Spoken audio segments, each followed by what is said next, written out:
Sorry, Senator statements. My apologies. Senator Brown. Thank you, Deputy President. I appreciate that. 19 years old. That is the age of the latest victim killed on our roads, right here in Canberra. A life lost too soon, a young life which has now joined the more than 1,170 people killed on our roads in the last 12 months. Road safety is an issue for everyone, a shared responsibility between government, communities and individuals, each and every one of us. An issue which will continue to be addressed through the National Road Safety Strategy and the commitment to halve road fatalities by 50% by 2030, just a mere 7 years away. The National Road Safety Strategy, announced in 2020, is a continuation of the strategy launched in 2011. In the decade since 2011, the strategy has supported a national effort of advancing road safety. The previous strategy saw various achievements from state and territory governments under the Commonwealth's leadership by improving road infrastructure, improving the enforcement of speed limits, as well as vehicle safety enhancements and stronger graduating licensing schemes for new drivers. Against strong population growth under the last strategy, annual deaths on our roads dropped 22.5% over the decade. However, the number of people hospitalised after an incident on our roads increased. The strategy works because it brings together people, it enables collaboration, and as the Assistant Minister responsible for the National Road Safety Strategy, it is my commitment to continue to grow on the learnings of the last decade. The current strategy focuses on three main themes: safe roads, safe vehicles and safe road use. Embedded throughout the strategy is the understanding that speed management is key to advancing road safety. The principles of the National Road Safety Strategy are the guiding forces behind the delivery of the strategy and the Road Safety Action Plan. The principles include long-term goals of achieving Vision Zero by 2050, transparency and clear governance arrangements to ensure that there is a clear understanding of who is responsible for actions and more. Within the National Road Safety Strategy, it is the Road Safety Action Plan, which is revised every 5 years. Currently, we are undertaking consultation for the new Road Safety Action Plan.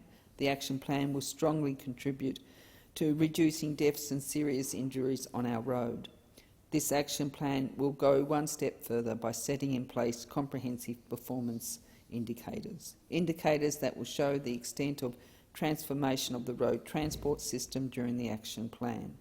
In consultation phase, the phase we are currently in, state and territories are being engaged to paint a picture of what road safety programs, initiatives and infrastructure have been rolled out across the country. In doing so, we are ensuring that the new action plan will move us forward, is fit for purpose and best practice.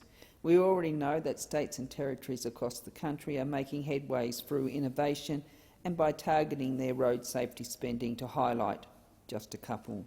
In Victoria, young drivers have been encouraged to trade in their older vehicle for a newer, safer one, with the Victorian Government providing a $5,000 subsidy.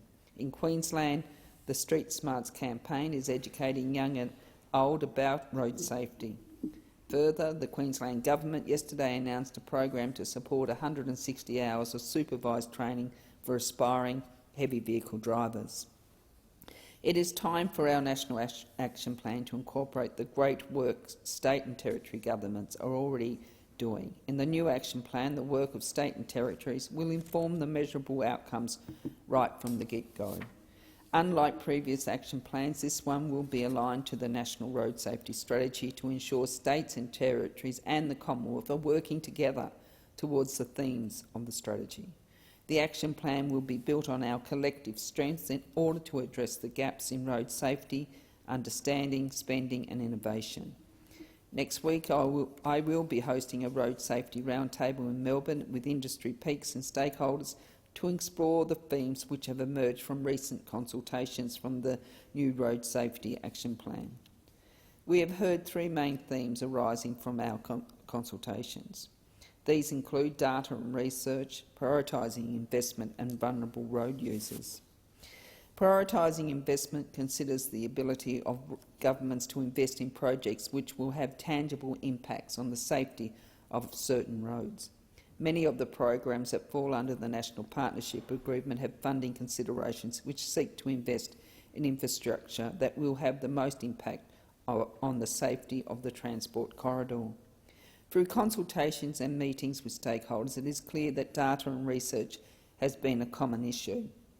The Office of Road Safety collects and collates road safety data from across the country for BITRA.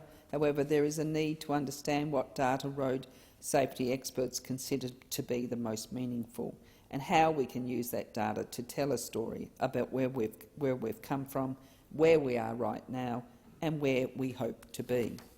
We have a lot of work ahead of us to make our roads, drivers and vehicles as safe as possible.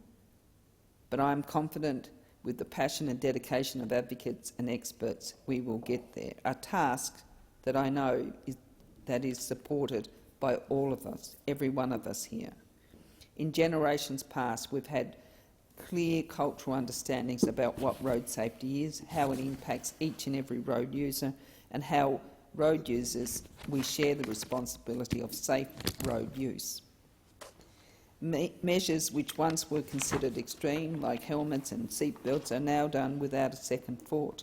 Mainstream attitudes towards drinking and driving have also dramatically shifted over time, with changes in how we educate new drivers through enforcement campaigns.